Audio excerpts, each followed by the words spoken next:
Halo Generus Tri Sukses, kembali lagi bersama kami Tri Sukses ID. Pada kesempatan kali ini kita akan melanjutkan pembahasan soal harian TKA. Khususnya pada hari ini kita akan membahas soal TKA Fisika yang menjadi mata uji pilihan. Oke, langsung saja kita ke soal yang pertama. Perhatikan hasil pengukuran massa sebuah balok menggunakan neraca 3 lengan berikut. Oke, silakan dilihat neraca 3 lengannya. Neraca tersebut menggunakan satuan gram atau G dan memiliki nilai skala terkecil atau NST 0,1 gram. Berdasarkan aturan angka penting dan ketidakpastian, penulisan laporan hasil pengukuran massa balok yang benar adalah... Oke, kita soal yang pertama. Untuk mendapatkan hasil penulisan yang tepat, kita harus melalui 3 langkah, yaitu membaca skala, menentukan ketidakpastian, dan menuliskan laporan sesuai aturan. Oke, langsung saja yang pertama. Kita jumlahkan nilai yang ditunjukkan oleh setiap lengan pada neraca. Lengan belakang atau ratusan, yaitu menunjukkan angka 300 gram. Oke, ini 300 gram. Kemudian lengan tengah atau puluhan menunjukkan angka 50 gram. Dan lengan depan atau satuan menunjukkan angka 4,0 gram. Oke, selanjutnya kita jumlahkan semua nilai tersebut untuk mendapatkan massa total. Jadi massa totalnya adalah, di atas kita tulis,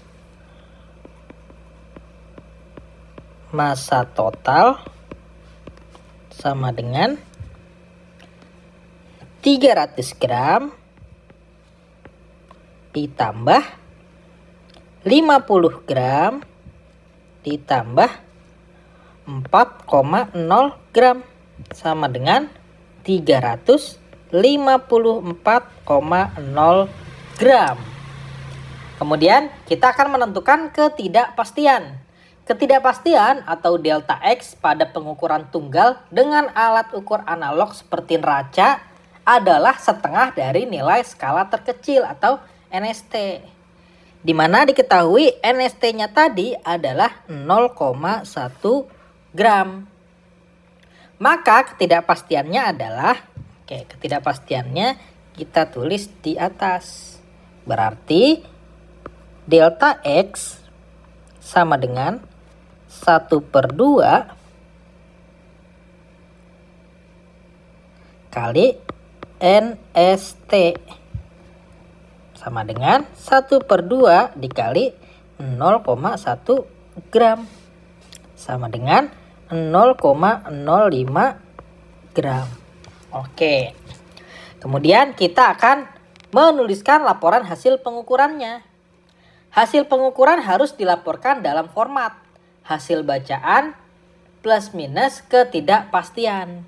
Ada aturan penting yang harus diikuti, yaitu jumlah angka desimal atau angka di belakang koma pada hasil bacaan harus sama dengan jumlah angka desimal pada ketidakpastiannya. Nah, hasil bacaan yang kita peroleh tadi adalah 354,0 gram. Dan ketidakpastiannya adalah 0,05 gram. Di mana memiliki 2 angka di belakang koma.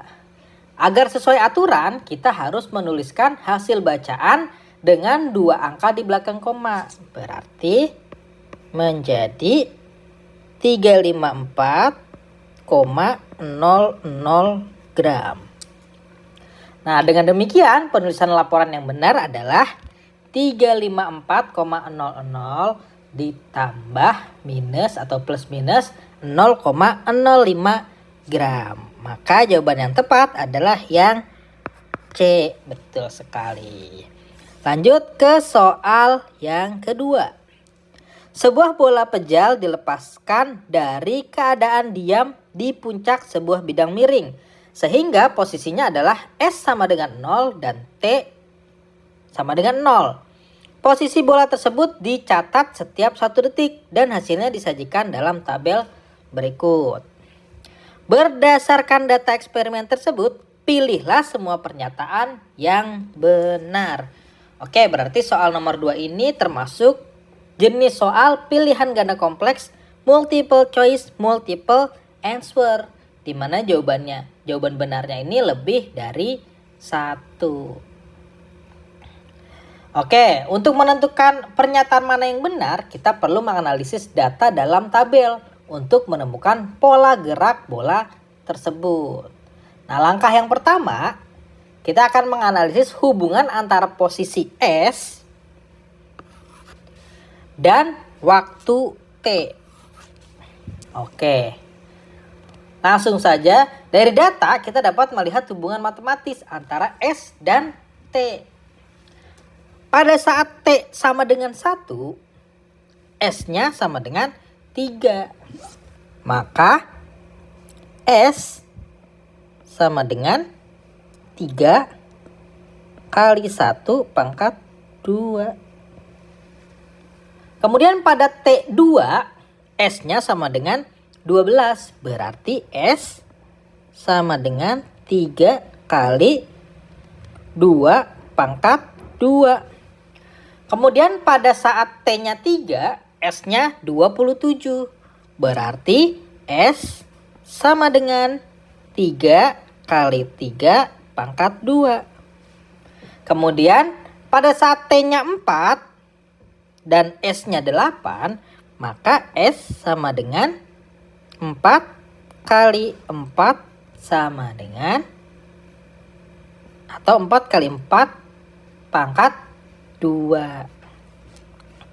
Oke, jadi antara waktu dan posisi ini saling berkaitan seperti yang sudah dituliskan. Nah, dari pola yang sudah kita dapatkan menunjukkan bahwa posisi bola mengikuti persamaan. Nah, posisi bolanya ini mengikuti persamaan S sama dengan 3T kuadrat. Nah, sekarang kita akan menghubungkan data dengan rumus fisikanya. Gerak benda yang dimulai dari keadaan diam atau V0 sama dengan 0 dengan percepatan konstan A dijelaskan oleh rumus gerak lurus berubah beraturan atau GLBB. Nah, di mana rumus GLBB itu S sama dengan V0 kali T ditambah setengah dikali AT pangkat 2. Karena V0 sama dengan 0, rumusnya jadi S sama dengan setengah kali AT kuadrat. Oke, dengan membandingkan persamaan dari data yang tadi S sama dengan 3T kuadrat dan persamaan fisika S sama dengan setengah kali AT kuadrat, kita dapat menemukan nilai percepatan atau A. Nah, nilai percepatannya yaitu 3T kuadrat sama dengan setengah AT kuadrat. Berarti 3 sama dengan setengah A. Oke. Kemudian A sama dengan 3 dikali 2 sama dengan 6M per S kuadrat. Oke, karena nilai A adalah sebuah konstanta, maka gerak ini adalah gerak lurus berubah beraturan atau GLBB. Kemudian langkah yang ketiga adalah kita mengevaluasi setiap pernyataannya. Sekarang kita bisa memeriksa kebenaran dari setiap pernyataannya. Oke, langsung ke pernyataan pertama atau opsi A. Percepatan bola adalah konstan sebesar 6M per S kuadrat. Nah, jawaban ini atau pernyataan ini benar. Nah, seperti yang telah kita hitung di atas, percepatan bola adalah konstan sebesar 6M per S kuadrat. Lanjut ke pernyataan 2 atau opsi B. Kecepatan bola pada saat T3 adalah 8M per S. Nah, untuk rumus kecepatan saat GLBB adalah V sama dengan V0 tambah AT. Berarti V sama dengan 6 kali 3.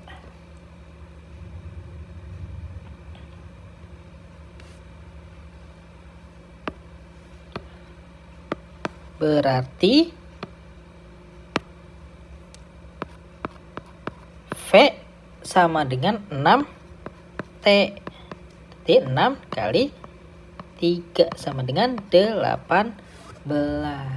Maka pernyataan B ini juga benar. Lanjut pernyataan 3 atau opsi C.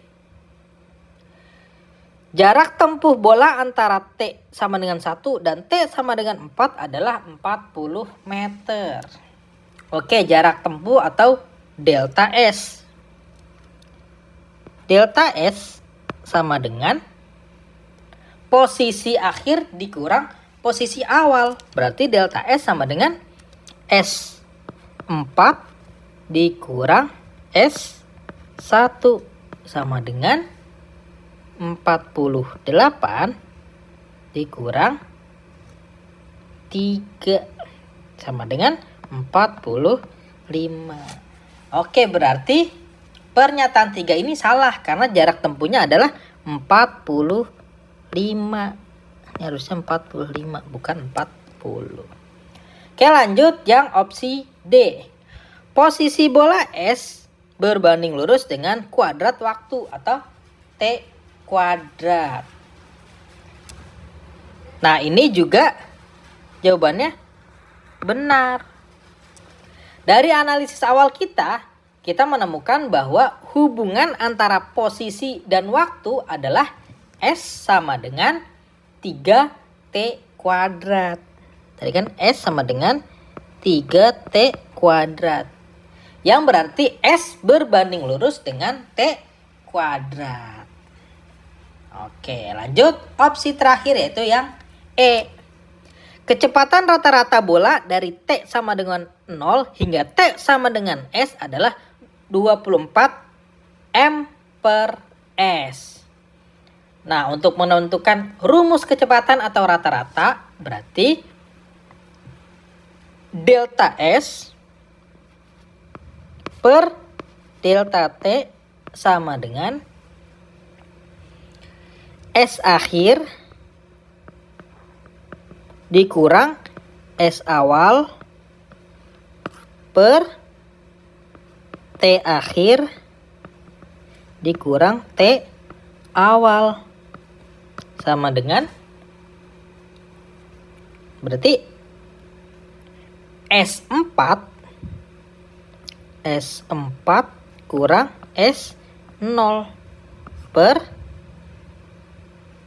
4 kurang 0 sama dengan 48 per 4 sama dengan 12. Oke, jadi pernyataan atau opsi E juga salah karena kecepatan rata-ratanya adalah 12 M per S bukan 24. Ini 12 harusnya. Oke, jadi nomor 2 jawabannya adalah A, B, dan D. Oke, lanjut soal nomor 3. Seorang atlet lempar lembing melakukan 2 kali lemparan dengan kelajuan awal yang sama. Lemparan pertama dilakukan dengan sudut elevasi 45 derajat dan lemparan kedua dengan sudut 60 derajat. Berapakah perbandingan tinggi maksimum yang dicapai lembing pada sudut 60 derajat terhadap 45 derajat? Oke, soal ini berarti menanyakan perbandingan tinggi maksimum atau H max pada 2 sudut yang berbeda. Nah, rumus untuk tinggi maksimum dalam gerak parabola adalah H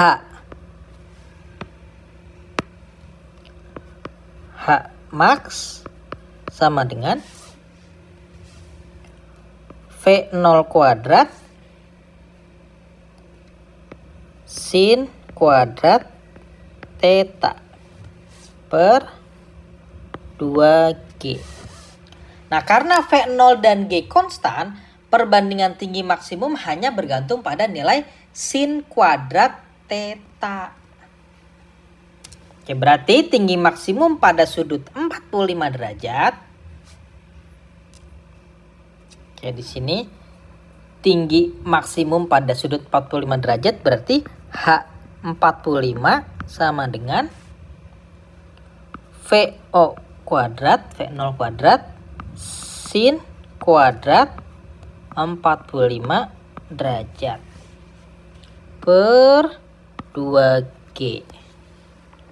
Nah, kita tahu sin 45 derajat adalah akar 2 per 2. Maka sin kuadrat 45 derajat sama dengan akar 2 per 2 kuadrat. Berarti di sini kita tulis sin 45 derajat sama dengan akar 2 per 2. Maka sin kuadrat 45 derajat sama dengan akar 2 per 2 kuadrat. Sama dengan 2 per 4 sama dengan 1 per 2. Oke, berarti H45 sama dengan VO kuadrat, V0 kuadrat kali 1 per 2 per 4G.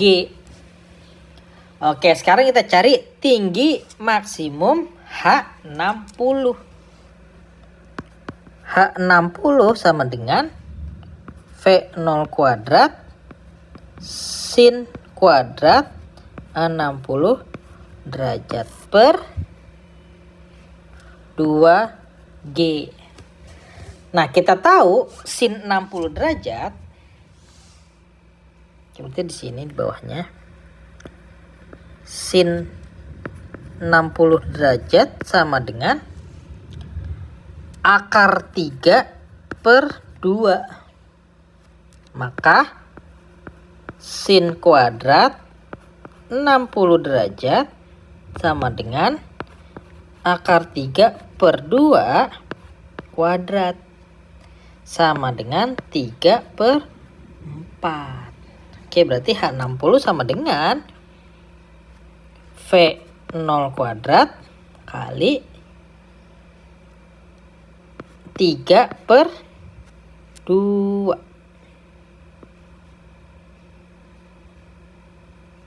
3 per 4, bukan 2. 3 per 4 per 2G sama dengan 3 V0 kuadrat per 8G. Oke, perbandingan H60 terhadap H45 berarti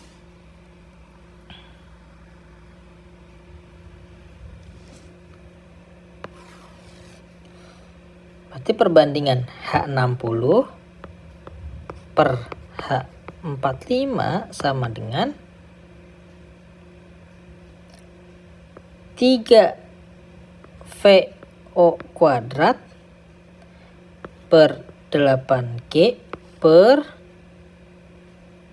V02 per 4G. Nah, untuk membagi pecahan kita kalikan dengan sebaliknya. Berarti sama dengan 3V0 kuadrat per 8G kali 4G per V0 kuadrat sama dengan. Nah, sekarang kita bisa mencoret V0 kuadrat dan G-nya. Coret, coret, coret, coret.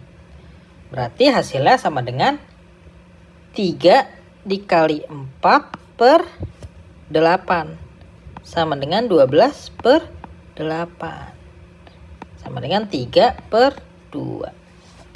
Oke, jadi perbandingan tinggi maksimum pada sudut 60 derajat terhadap 45 derajat adalah 3 per 2. Berarti jawaban yang paling tepat adalah yang D. Betul sekali. Lanjut ke soal terakhir, yaitu soal nomor 4. Sebuah roket dapat meluncur ke atas menuju luar angkasa. Roket tersebut membawa tangki besar berisi bahan bakar. Ketika bahan bakar dibakar, gas panas menyembur keluar dengan kecepatan sangat tinggi melalui bagian bawah roket atau nozzle. Gaya yang mendorong roket ke atas ini atau gaya dorong atau thrust muncul karena jadi prinsip kerja roket adalah penerapan sempurna dari hukum 3 Newton, yaitu aksi reaksi. Sama seperti selang pemadam kebakaran. Jadi aksinya yaitu mesin roket mendorong massa gas hasil pembakaran ke bawah dengan gaya yang sangat besar.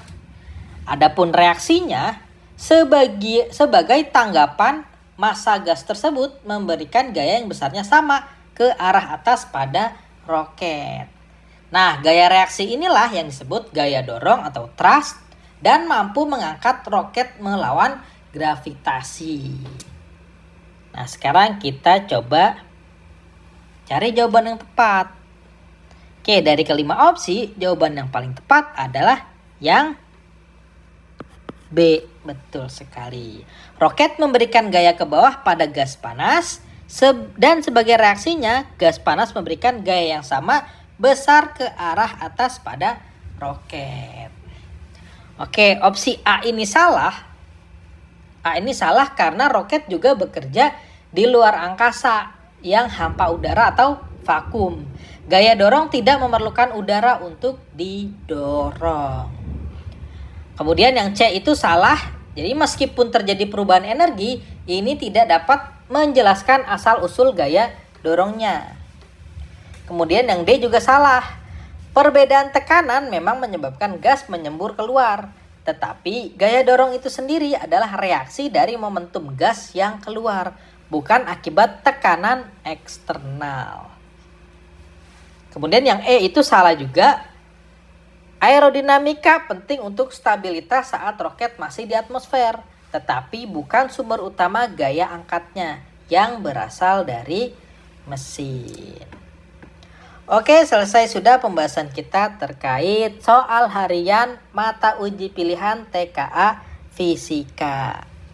Silahkan buat teman-teman yang mau update pembahasan-pembahasan soal TKA, bisa subscribe langsung YouTube kita di Trisukses ID. Kemudian untuk mendapatkan informasi-informasi lain bisa juga follow sosial media kita di Trisukses ID untuk Instagram dan TikToknya.